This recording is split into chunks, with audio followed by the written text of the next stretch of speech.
One of the coolest parts of the Keweenaw Peninsula was the abandoned mines just about everywhere.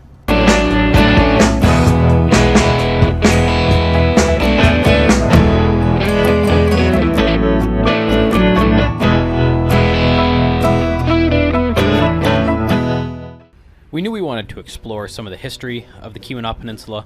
This area is rich with mining history, known for its copper mining. Shown here is one of the drills the miners would have used to retrieve that copper from underground. We toured the Forest Service Museum in the town of Calumet. This showcased everything from the rise of the copper mining industry to the heyday where there were over 90,000 people in this area, and the downturn along with some of the political turmoil and everything that goes along with this. This museum is completely free, and I would highly recommend anyone in the area to check it out, but we knew we wanted to do a little bit more than a museum. So we are at the Quincy mine. This actually goes over 9,000 feet below the ground. Goes down here, under the road, and the actual mine's over that way. So they would hoist it up. Some of the rock would get dumped out here. The rest of it would get dumped out here into train cars. And there were cables or ropes that would go over to a steam-powered hoist over there and up and down all day long. One very important part of the Keweenaw National Historical Park is the Quincy mine site located on the hill below. This is the view inside the top of the main mine shaft. The cart on the left is called the dewatering cart. They would lower this to the lower levels of the mine to remove any groundwater that seeped in. The cart on the right is how the men were transported down. They would sit 3 wide for a total of 30 men on this cart and be lowered down into the mine to their working stations. The miners would work 10-hour shifts where they would then be brought back up to the surface at the end of the day. This diagram shows about what the mine would look like. You have the shaft house on the left, and this shows the depth of the number 2 shaft. We spent some time exploring the Quincy mine and then made our way down the hill to the smelter tour. Now we're going to move ahead.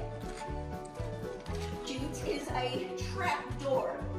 This is where the men would then begin shoveling that crushed ore down these ore-bitten chutes. The smelting facility is where the copper would have been purified before being loaded onto boats and sent to the customer for the finished product. This is a relatively new tour, and we were actually the first people to do it this season. I'll say they did a great job, they were very knowledgeable, and they've done a good job preserving the history of this building. Afterwards, we checked into our hotel, and yes, it's not the most rustic thing in the world, but it was nice to have a weight room, a place to charge all of our devices, and even a nice bed to hang out on. We then made our way down to the waterfront, and Memorial Day in the Upper Peninsula, the water's not very warm, but it was nice and refreshing. We then explored some of the local businesses downtown, including the Keweenaw Brewing Company, which has some fantastic beers and a pretty good view.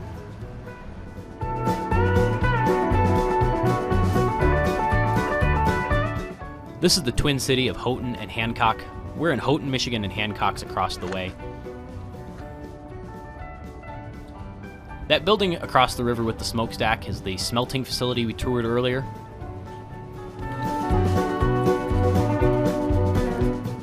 And from the back deck of the Keweenaw Brewing Company, we had a great view up on top of the hill. You can even see the top of that number 2 mine shaft at the Quincy mine we were at this morning.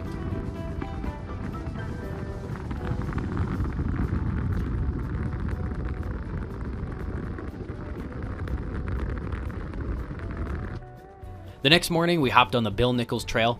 This brought us from Houghton, Michigan, almost straight to the Adventure Mine. This old railroad grade was used to transport copper between the mines and the processing facilities.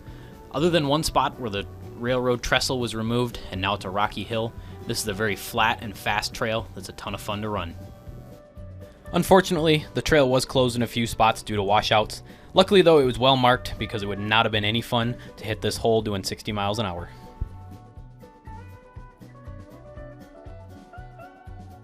We did come across these old railroad bridges. There wasn't a weight limit posted, and I figured if it was good enough to hold a train, it could certainly hold us. Luckily, we made it across, and the views were spectacular.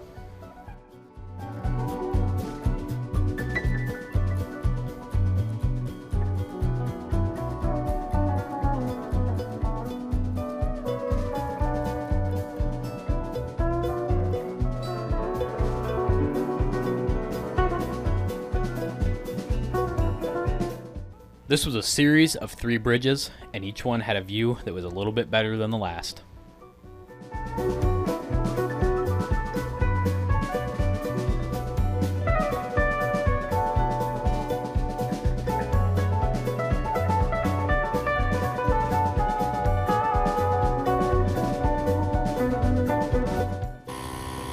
Well, I'm not airing up just because I got off the trail. We got a little puncture in the tire. Luckily I had a tire repair kit and I was able to fix it. Well, you can see we had a little puncture here. Luckily it was a spot that was super easy to get to. Just happened to park like this, so I got lucky. And I had a tire repair kit, so in the parking lot here, I was able to do that. Worst part was getting the lube all over my hands. I had to wash those off, but super simple. So if you don't have a repair kit in your vehicle, you definitely need to get one. We booked a tour with the Adventure Mine Company. This is the actual name of the mine from back in the day, and they offer multiple different levels of tours.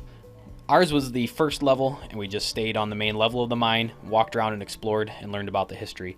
They also offer other tours where you actually rappel down into lower levels of the mine.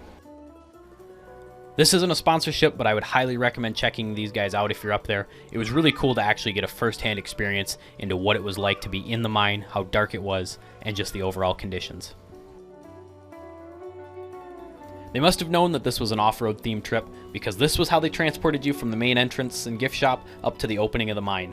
This is a retired personnel troop transport from the military, and it works perfectly for the narrow trails in this area. Gotta say, if Clifford ever goes out on me, I might have to look into picking up one of these, or maybe just as a second vehicle.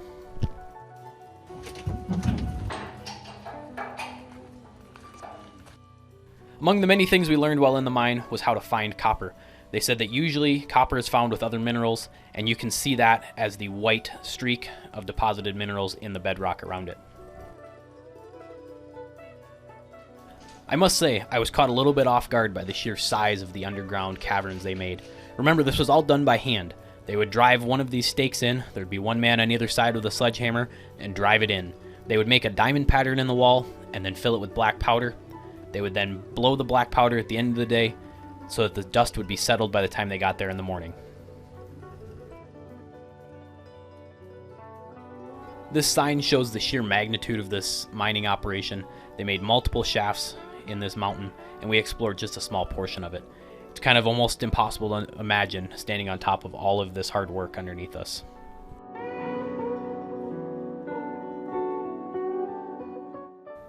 After our tour was complete, it was back out on the trail.